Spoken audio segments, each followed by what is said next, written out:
All right. Let's take a look at their builds here. On the left, we have Dreamboat Brian Kibler. He's piloting the American Joel Larson, as it were. Yeah, American Swedish Kibler is playing one of the classic Borzov decks, Brozov. Right. You know, Orzhov with a Boros Splash. His mana's looking pretty decent. It looks like the only red that he's really splashing is the Miser's Aurelia's Fury. A very reasonable splash indeed. So Carl's playing an Esper deck. It's actually a straight 3-color deck. His mana base is 6/5/4, so no real bias to it. He actually starts out with all 3 of his colors with a Guildgate into Daring Skyjack. So all his colors online. Kibler appears to be stuck on 2 lands, but he does make up his Copa Guildmage. 3/1 gets in there, and it's a quick trade. Yeah, looking at the Esper deck, he has a lot of. It looks like he has a lot of decent late game. Versteeg has multiple guild mages, 1,000 lashes, soul ransom, call of the Nightwing. He has a lot of ways really to push his card advantage if he can get ahead here. And it looks like Kibler has Aurelia's Fury among a variety of other mediocre gray ogres. Yeah. If he can just sculpt the game in such a way so that when he eventually finds his red mana, that he can, perhaps use it as a game-winning play. So Versteeg pushing the aggro a little bit there with Undercity Informer. Now, how much mill does Carl actually have? Is milling somebody out realistic with his deck? He just played another. I don't. Yeah. So he has the grind there off of Balustrade Spy, which mills for 2. It doesn't look like he has a Duskmantle Guildmage. That's not. That's something that if the game goes late, he can possibly mill someone. Outside of that, no. It's really just those 2 cards. I would be surprised to see him actually mill someone. So that's actually one of Kibler's only 3 red sources. He has only 1 more mountain and then a Prophetic Prism in terms of being able to cast that Aurelia's Fury. That's very interesting. Okay. The Spy gets in there. Yep. Carl playing the 2 3s for days against your 2 2s game. Yeah. Very effective. So Versteeg then, so kind of on the mill plan, we do have Duskmantle Guildmage on the table now. Now this is his 3rd mill card in a row, right? Right, and I believe these are all the mill cards in his deck. He has a Psychic Strike, which mills for 2 more, but he has, no real, proactive mill plan. So we have Balustrade Spy, the 1 grind. The Undercity Informer could theoretically get, if he gets enough creatures, win the game on the spot. But Guildmage gives him the ability just to push his advantage a little bit here. Alright, so looks like everything's coming together for Carl. Does he need double blue for anything? So he has a Simic Manipulator in his deck. Alright. Which is great. I mean, obviously he's pretty low on cards in hand, so that wouldn't be the. It would take a while to get online. That appears to be his only double blue spell, though. So it looks like Kibler's making an apparition at instant speed, which will allow him to tap the Spy. Right. Interestingly enough, Versteeg also has a play that if he can get Kibler low enough on life, he can activate Duskmantle Guildmage and then Undercity Informer sack his team to do somewhere around 8 damage. Probably somewhere 2 to 3 damage per creature. So Kibler, I feel like at this point, has to be sure that he keeps his life total somewhat reasonable here. Oh, so he's actually not tapping the Spy. He just wants to tap the Undercity Informer so he can keep the beats going. Okay. So. Now, we just saw Carl mill Kibler? Did Kibler play a removal spell? Yeah. Okay, he got the Smite. There we go. And so Kibler finally hits his 4th land. His hand is really hard to discern, but yeah, still has the Aurelia's Fury. Kibler going on the offensive. Now, what do you think? Is there any chance Carl actually trades here? Well, in Carl's situation, I don't. No, I guess my short answer would be no. I don't think he would trade very much here. That the Seer is just worth too much more to him. Yeah, the Guildmage is worth more than. The best trade would be for Court Street Denizen, to be sure. That's his. That's a 2nd red source. Now only Prophetic Prism left, and we'll see Grisly Spectacle. And he'll sack to grind again, and hits a Plains. So Carl untapping. Yeah, only with 1 creature. A bit behind on the board. Yeah. Draws another land. Yeah. Now, how much defense does Carl really have? How many creatures does he have that can stabilize in this position? He doesn't have too many large creatures. Vizkopa Confessor doesn't really stabilize. He has a Dinrova Horror in his deck, that's something that could possibly stabilize him. Outside of that, one of the issues actually, or one of the weaknesses with his deck, he has a Nav Squad Commandos in the main, is that he doesn't have too many stabilizing creatures. He has a fair number of kill spells, and a good amount of aggression. But yeah, playing defense is a little hard for him. So Kibler continues with the mediocre beats. Right. What's Kibler's game plan at this point? Just keep pushing his advantage and trying to get Carl down low before. Well, do you see him left with another option? I mean, like on this board originally, aggro with just 2 2/2s and 1/1 wouldn't be something I'd be really excited about. But I don't see another line for him. So he does have a 5th land in his hand, the 2nd Plains, and he's got the Angel, the Skirmisher, which is one of his best cards. The Angelic Skirmisher, which can give his creatures lifelink or other abilities. Yeah. So Versteeg, I think he activated the damage ability of the Guild Mage, and then Grisly Spectacled the Court Street Denizen, so that actually 2'd him on the mill, pushing Brian down to 11. Versteeg doesn't have a 2nd blue, so he can't actually use that Guild Mage to push much more damage. Yeah, he does have Angelic Skirmisher, so one more land. Remember, that Skirmisher kind of has pseudo haste with its ability. Absolutely. It looks like he does not yet have the land. Game actually pretty close, but he does have Guardian of the Gateless. Yeah, I mean, if you're going to have to settle for an Angel, you could do worse. Versteeg mills for 2, but yeah, no 2nd blue. Despite all the lands he has. And that's Hands of Binding he's drawn. So that's not bad here. No, not terrible at all. It's unfortunately, he's still kind of choked on that blue mana. Mm-hmm. But he's starting to get Kibler down low enough that if he draws a blue mana, right, to begin with, this is going to make it very hard for Kibler to, Kibler's attack is going to be very, very blunted. He needs that Angelic Skirmisher, and he needs it fast. Right. And there we go. That should do it for him. Yep, Skirmisher in play, and we'll...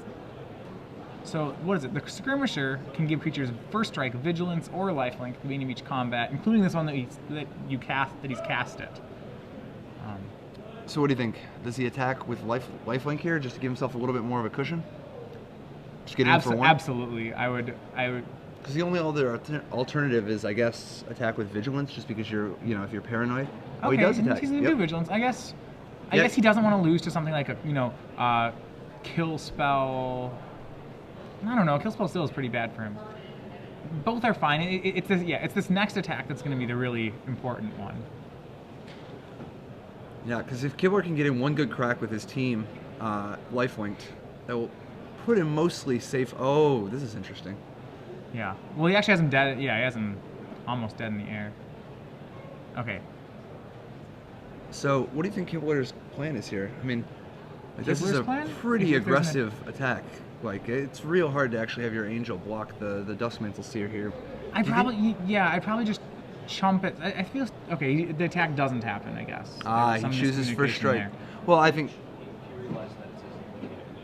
Yeah. Okay. He didn't realize it was both combats. So Kibler stopped him at combat, said, "I choose First Strike," and then Carl's like, "Oh, okay. I don't attack then." Is I think what happened. So Kibler surveying the game state. I think he might have been checking to see about that Prophetic Prism. Yeah. Going to combat here. Yeah, Versteeg kind of has flooded out this game. Does have 6, interestingly enough, Versteeg has 6 blue sources in his deck, but just was unable to find one right now. Mill for 4, and then he was So this is going to put Kibler up to 17, if assuming that Carl has nothing. Yeah, I mean, I think Carl's just milling him. We're going to look at the cards and then scoop here, but... Well, he can block. Yeah, he can block and go to 1. Yeah, just have one more draw phase. Oh, he packs it in. This tells Kibler that he does not have Merciless Eviction. Right. In his hand. Or maybe on top, or on top of his deck. Yeah. So, does Carl have anything in the sideboard to bring in? Well, so what he just saw out of Kibler's deck is essentially just that Kibler is playing black-white with a lot of creatures, and I suppose an Angelic Skirmisher. He has plenty of cards that are fine. I don't know how many of them. He's not playing any Purge. He has 2 Purge of the Profanes in his deck, neither of which he's playing. I do like the card in the situation, but at the same time, if he hasn't put one in his main deck, I'm not really sure that this would make him suddenly want to put one in. So what do you think about Kibler's about the possibility of Kibler playing more than 40 cards. I mean, he saw the Seer, he saw the Undercity Informer, he saw the Spy. So you might think Versteeg's on a mill deck? Yeah, I mean, he did mill quite a bit that game. Do you Right. think there's any chance that Kibler goes a little north of 40? I mean, he's got a few cards he could board in. Not. There's a few cards he could board in, like perhaps Midnight Recovery or Smog Elemental. Yeah, Midnight Recovery I like, because if your opponent's actively milling you, the card gets better. So that'd be the kind of thing I'd like to board in. I would say with things like milling in more cards, putting in more cards just to make a larger deck. Typically when I've got milled out in limited, it's been something like, more Two Strider, Undercity Informant, or something that can do the whole deck by itself. So boarding in, say 4 or 5 more cards really doesn't change the math behind it. Like if I'm getting milled, I'm probably still getting milled. So I don't know if I'd want to go over 40, but I could definitely see like boarding in a Midnight Recovery or something else that counteracts the mill strategy. Your own thoughts, though. Oh, I mean, I played 47 cards in one of my matches at the PT last week. Oh, awesome. That was it. Okay. Yeah, I was playing with somebody who was playing Orzhov that happened to have the Undercity Informer and the Spy, and he played 2 Informers. It looked like he was, he was doing an awful lot of milling. And I don't know. I don't think it's too bad. Like, as long as your card quality is high. Sure. If you aren't taking too much of a hit, and especially in draft, a lot of times you can go from 23 cards to up to probably around 28 without sacrificing too much quality. I think Kibler's got to come out. Well, I guess the burden actually might be on Carl to come out fast, because Kibler does have a number of angels. Plus, he didn't even see the Aurelius Fury. But Right. So he has Guardian of the Gateless. He has Angelic Skirmisher. 2 Guardian of the Gateless. Two Right? Guardian No, of the is that right? No, just 1. Okay. You're right. What you said? Are there any other angels? So he's got the Angelic Skirmisher, Assault Griffin, Guardian of the Gateless, plus a number of expensive creatures ranging from like the Commandos to Knight of Obligation. Seems like he's got a fair number of extort cards and flyers. And if the game goes big, he's got a fair number of removal spells as well.